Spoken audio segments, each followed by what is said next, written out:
light in there. So what I'd like to do is ask if there's any spirits here who'd be willing to communicate with me now.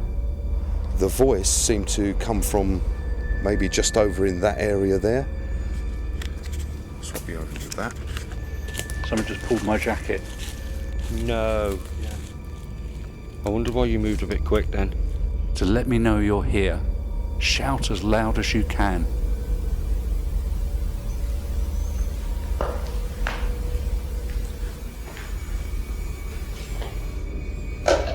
Whoa.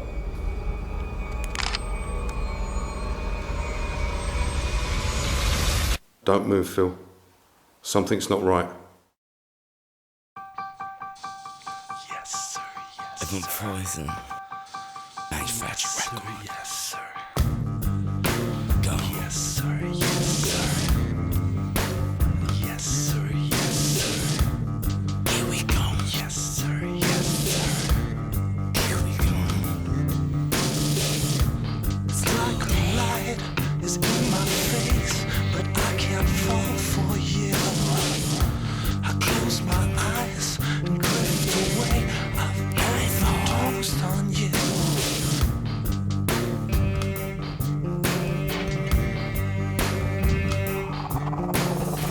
Cause then you wake up dead one day.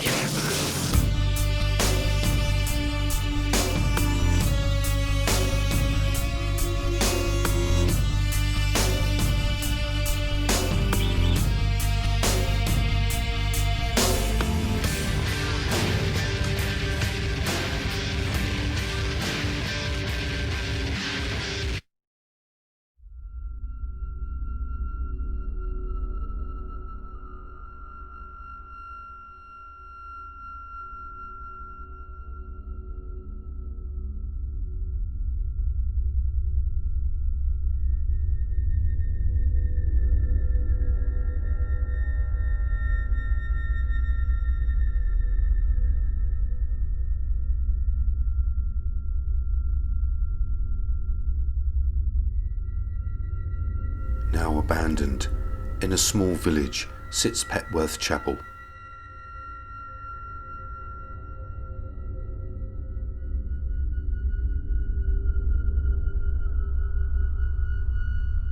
The chapel was built in 1865 by Lord Leconfield and was also used as a local mortuary.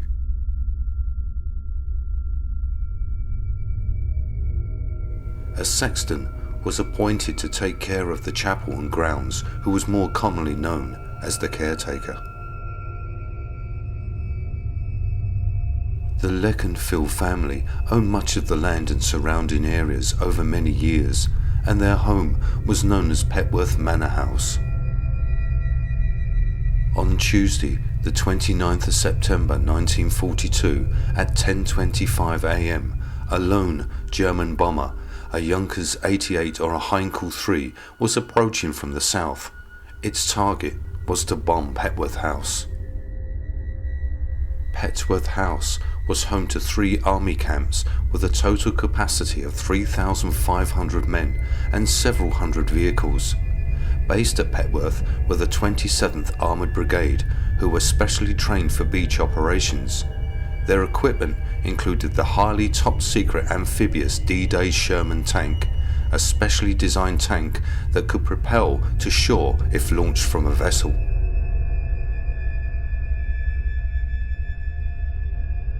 The bombs that were dropped all missed their intended target, but one was deflected off a tree, falling into Petworth Boys' School nearby.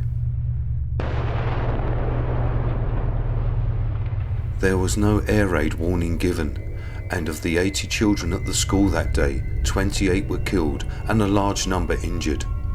Along with the children, the explosions also took the lives of the headmaster Charles Stevenson and Charlotte Marshall, an assistant teacher.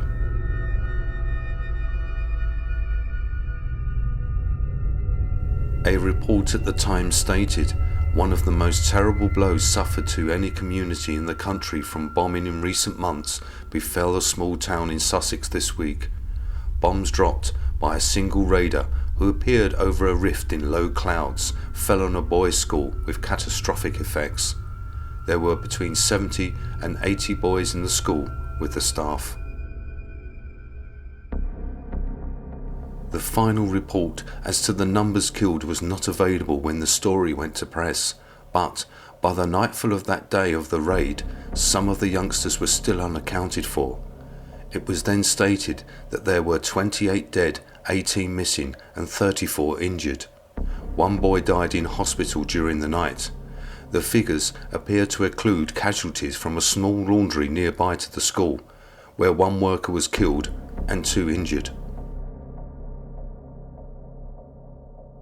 The school casualties included the death of the headmaster, Mr. Charles Stevenson, aged 56, who had been in charge of the school for many years and had been the organist at the local parish church for some time, and his assistant teacher, Miss Charlotte Marshall. 2 other teachers, Miss Weeks and Miss Moresby, and many of the boys who survived their fearful experience were injured. The list of victims would no doubt have been greater, but for the fact that some of the boys had left the school for some time to attend woodwork class in another part of the town. Some of the boys owe their lives to Miss Weeks. She heard the whistle of the falling bomb. She gathered the children close to her next to a wall. These children were all unhurt. The wall by which she sheltered was the only part of the school left standing.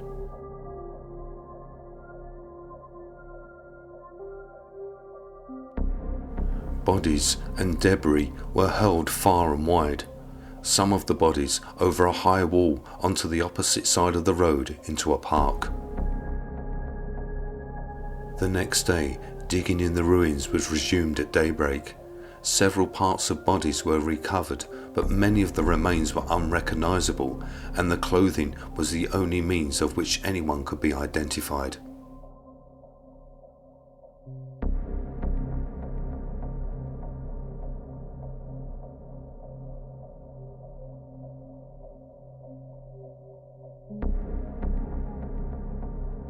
Where the school once stood, now stands a memorial to all those that lost their lives, and a new housing development now sits in its place, and in the memory of those young boys who lost their lives on the 29th of September 1942, the small road has now been named Old School Close. The chapel and cemetery were closed in 1947. But since that day, visitors have reported the sounds of children playing coming from within the cemetery, and also the figures of children have been seen in and around the chapel.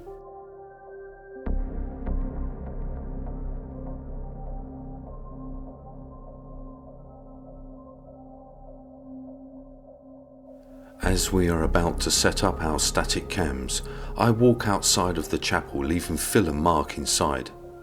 As I get to just outside the doorway, I hear a man's voice that says, "What are you doing?" I stop and look in the direction of where the voice came from, and again the voice says, "What are you doing here?" I call for Phil and Mark, and they then tell me that they could hear the voice as well. We look around the whole area, and no one was there. Was this the voice of the caretaker?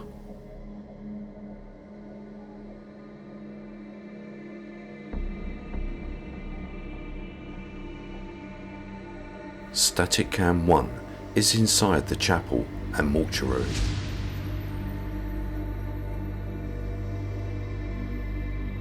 Static Cam 2 is outside the chapel mortuary main doors, and also where we heard the disembodied voice of a man. Static Cam 3 is in the cemetery, filming the children's mass grave.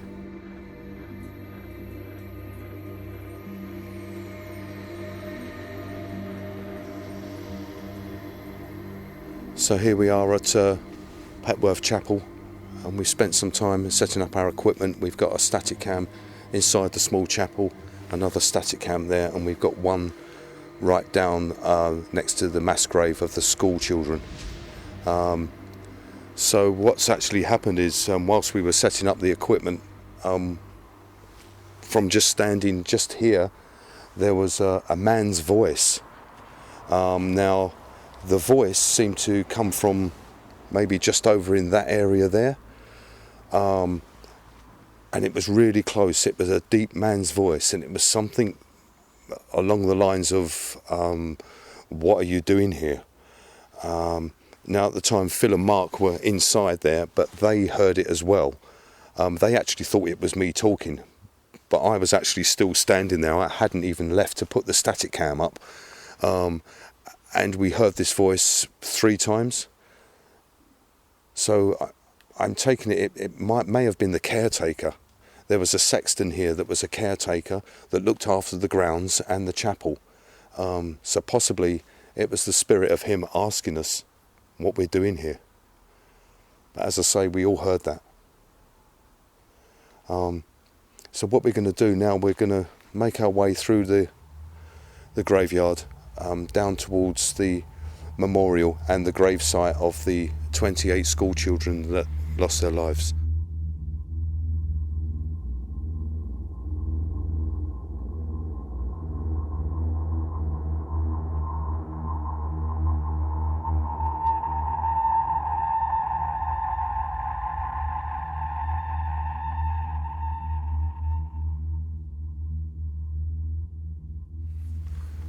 I also wanted to point out that earlier, Phil and I were walking down here, and through that gap over there, I thought I saw someone walk along. But we went around the other side, and there was no one there.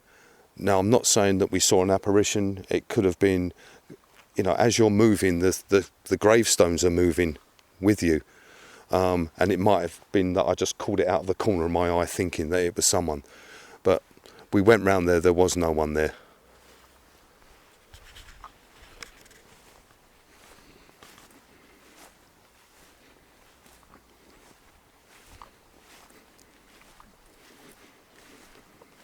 So here is the mass grave, 29th of September 1942. A lone German bomber was coming in from the south.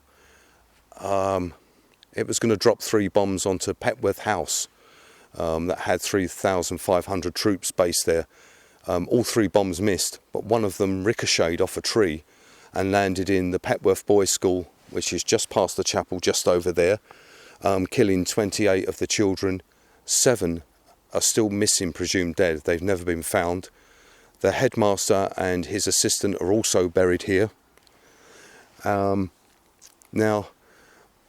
on the school now is a newly built estate. It does have a memorial plaque, but as you can see, this is the mass grave. It's absolutely huge, and along all the front here are all the names, all 28 of the children, and that's the memorial down here.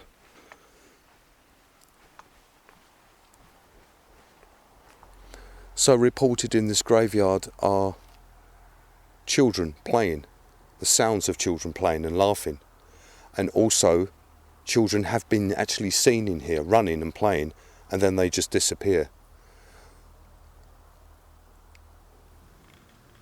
I'd like to speak to any of the children that can hear me. People say that they can hear you and see you sometimes here in this graveyard. If you can hear my voice, can you tell me your name? Can you say something into this red light on this digital recorder? It won't harm you, it just records your voice, and we can play it back and see what you've got to say. Please, can you say something?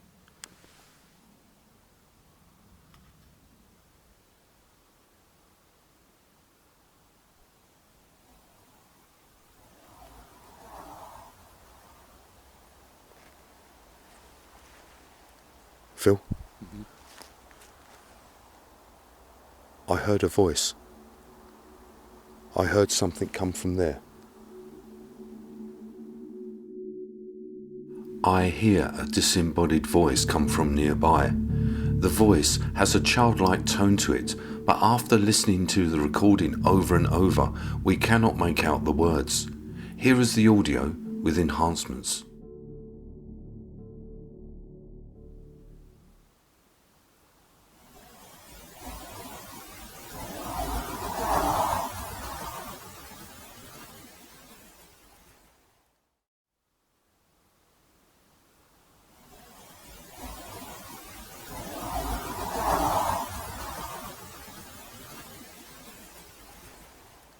Phil? I heard a voice. I heard something come from there.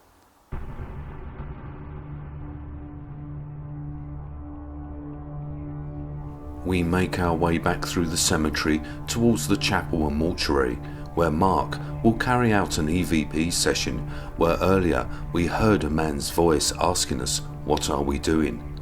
And as we're about to start, Phil has his jacket pulled.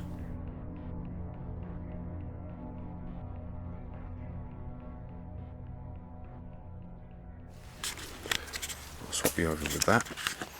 Someone just pulled my jacket. No. Yeah. I wonder why you moved a bit quick then. Maybe I should go over there. So was it, when it pulled your jacket, was it hard? Yeah. What, a big tug? Yeah, on the bottom of my jacket. Ace. It was a proper tug.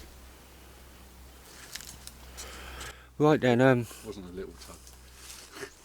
what we're just discussing is we're stood out at the front of the chapel, really basically just getting ready to do my EVP session, and Phil moved pretty quick over to us, and he'd had the back of his coat. I just see lights in there.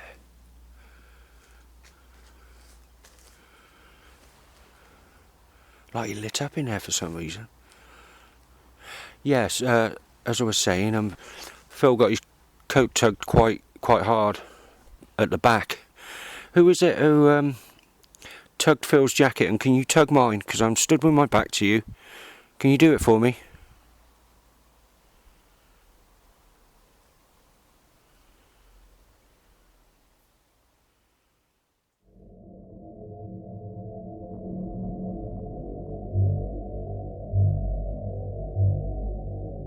We end the session outside and make our way inside the chapel and mortuary as the rain starts to fall.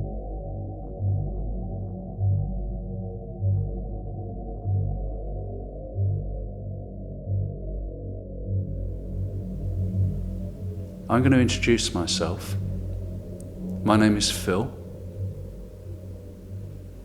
The gentleman just there is Jeff. And to my right is Mark. Now you're probably wondering what we're doing here, standing in the dark. We've actually come a fair distance. We've come here to talk to you. So what I'd like to do is ask if there's any spirits here who'd be willing to communicate with me now. I'd ask you to talk into this device which I'm holding. It's not going to do you any harm. It just records your voice and enables us to hear you. So I've introduced myself. As I say, my name is Phil. Please tell me your name.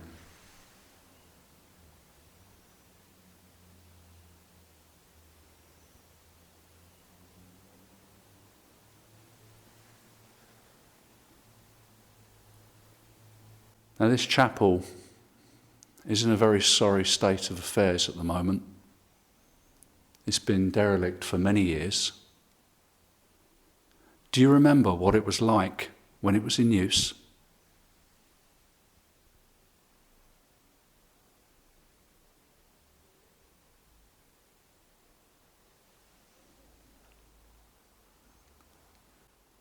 Would I be right in assuming that this chapel was used by the boys' school, which was literally a couple of 100 yards away from me?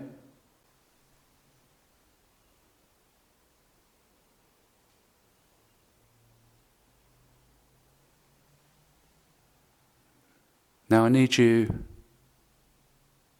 to shout, really, because it's quite difficult for us to hear you. So, again, could I ask you to let me know you're here? Shout as loud as you can.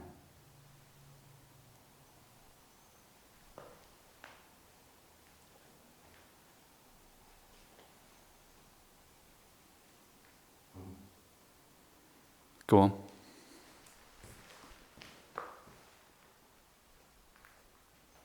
I thought I was hearing something at the door. If you're by the door, can you come in and join us, please?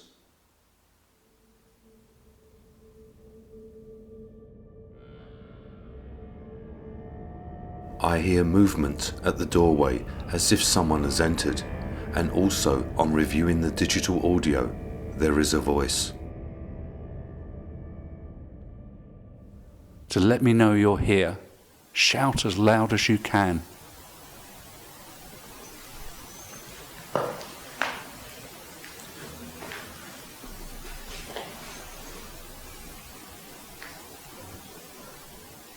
Go on.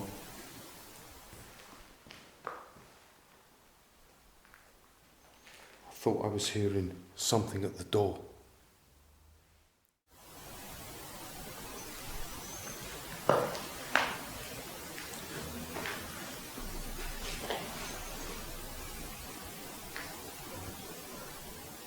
Go on.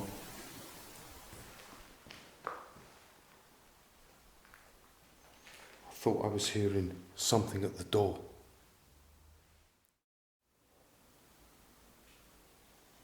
Hear that? Yeah, I can hear. Shh. That's it, come through.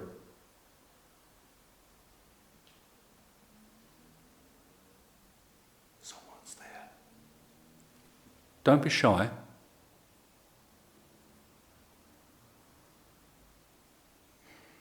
If you can come through into this building, if you're able to. Maybe there's a reason why you'd want to talk to us. I wonder if it's that voice that was talking earlier that we all heard, that man's voice, the caretaker, who was known as the sexton.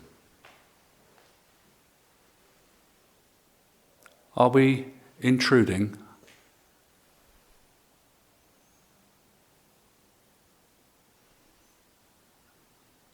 At the moment, nobody claims to own this building.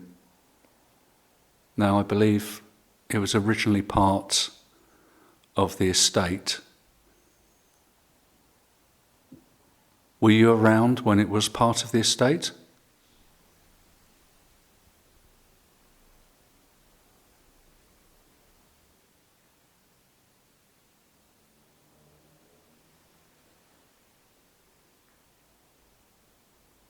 Does it bother you that we're here, or are you curious?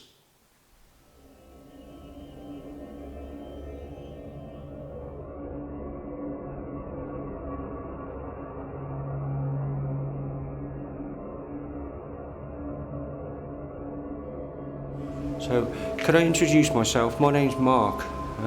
Phil already introduced us all earlier on, but I'd like to do it again. To my right is Phil, and to my left in front of me is Jeff. Could you introduce yourself, because I've introduced all of us. Are there any of the children here who were killed during the bombing of the school in 1942?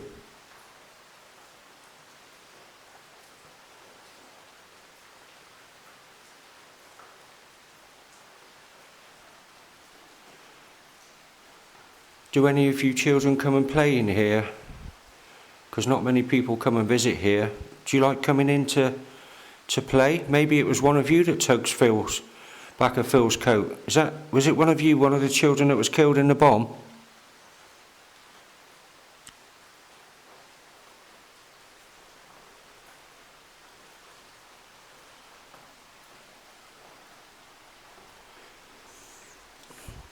As Jeff said earlier, there was a couple of sets of brothers killed when the stray bomb hit the school in 1942. What a terrible thing to happen. I've got 2 young children, probably about the age that you all were when you were at school and got killed on that day in 1942. I couldn't imagine losing my kids, but it must have been a horrible thing to happen to the village. Are there any villagers here buried in this grave site from that era?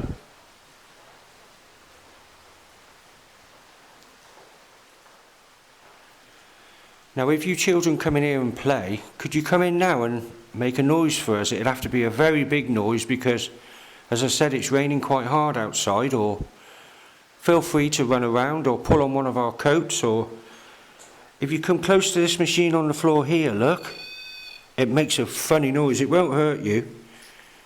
So could you come in the chapel now and all of you run around us so we can hear you, or bang.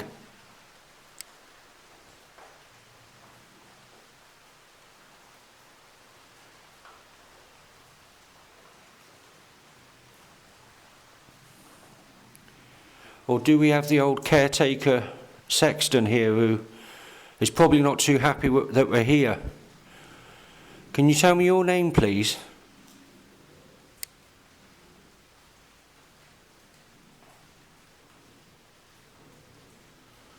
I bet you're really annoyed that this place has been left to deteriorate like this, and it's really sad when you come to these places and see it like this. I mean, I think somebody should take ownership for it and try and rebuild it a little bit in memory of all the people that are in the graveyard.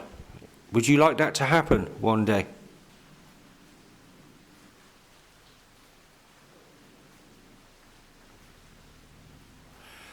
Who's outside? Who's the man that we heard earlier on talking in a deep voice? Are you still checking us out? If so, what's your name?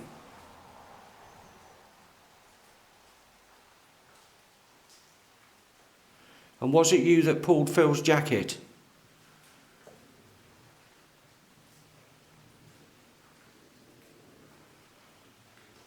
Come on, if you've got the energy so we can hear your voice, you'd be able to move something or make a knocking or banging sound. Whoa. Whoa. Whoa.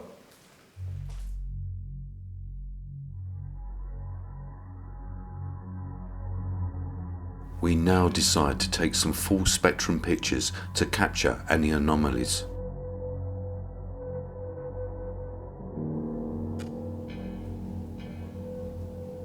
Come and stand in the doorway so I can take your picture, please.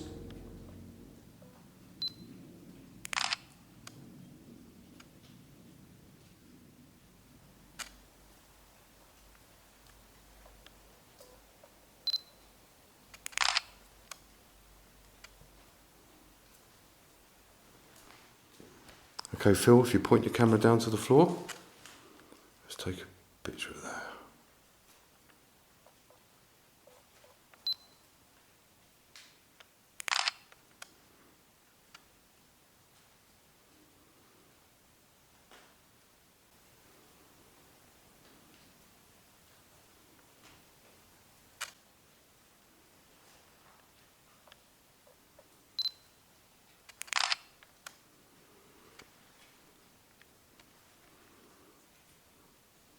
That was strange. That one was all blurred.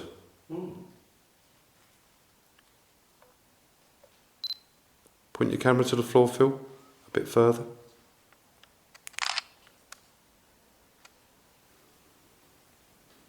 Don't move, Phil. Something's not right.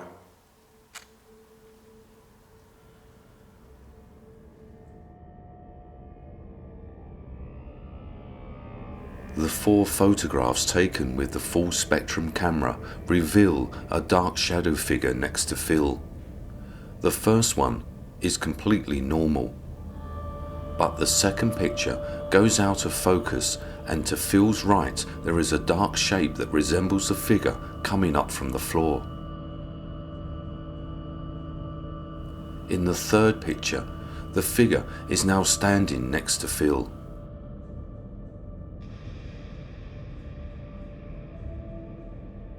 And finally, in the fourth picture, it has completely vanished. Is this the caretaker?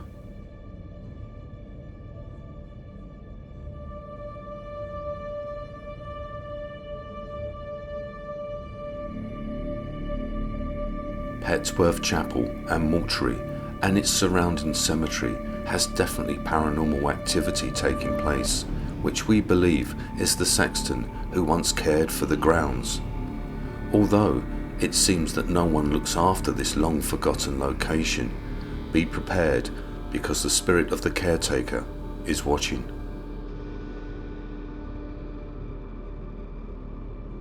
During this investigation and throughout the making of this episode, my thoughts were with the young boys, all aged between 7 and 11, who lost their lives that day, and some were even brothers.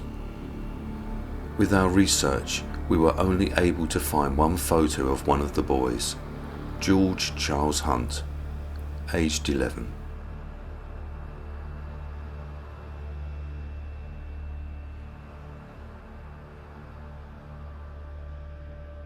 On the 75th anniversary of that event, survivors, relatives of the dead and townsfolk today staged an act of remembrance. Sean Killick reports from Petworth. A quiet Sussex town, an unlikely setting for a massed grave containing the bodies of 28 children. To most people their story is unknown, but here at least it's not been forgotten. 75 years ago, Petworth Boys' School was destroyed after a German aircraft dropped its bombs, possibly targeting Canadian troops in the grounds of nearby Petworth House. Days later, a procession of lorries carried 28 small coffins through the town, and the Canadian troops helped carry them to the grave where the friends who died together were buried together.